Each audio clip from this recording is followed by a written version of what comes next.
Hi guys, Andy here from Car Key Solutions. Today I'm going to show you how to do a battery change on a Mitsubishi blade key. This is from models starting from 2005 up until 2015, 16 even, mainly used for the Mitsubishi L200.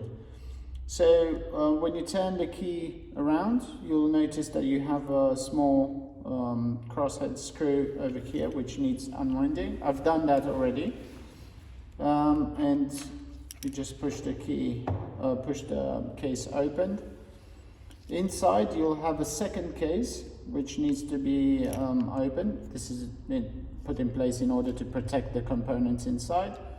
Put this key on the side here and try and open the case. With the help of a small flathead screwdriver, you have this gap here.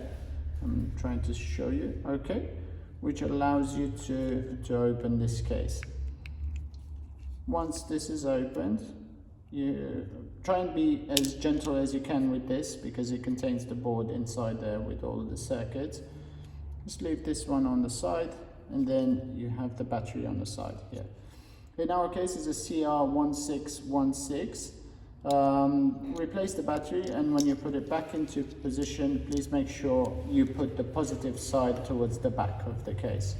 Okay, push it so it's well clipped, and then we bring the other piece and align it together. The same as a normal case, you will just click into place, and you can always check to see the light is working, and then you'll know that your battery is functional. Okay, with this side up, so the battery is always towards up, and we put the case back in, align it, click it back in, and then we can do this. We can screw it back into position. Okay, this is your Mitsubishi key, battery changed for 2005-2015 models, mainly Mitsubishi L200. Thank you very much for watching our video. Please subscribe to our channel, and if you do have any questions, please leave us a comment below. Have a good day.